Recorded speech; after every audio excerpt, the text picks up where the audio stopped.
How to complete profile on Workana. In this video, I'm going to show you how you can set up the profile. First of all, you must go to this website named workana.com. So this interface will pop up.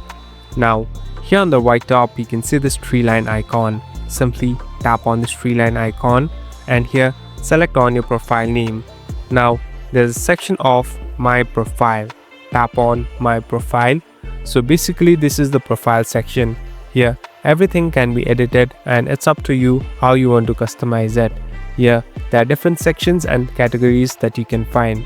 So you can easily add different skills, your introduction, and the way you want to get introduced in the market. And at last, you'll be able to work as a freelancer.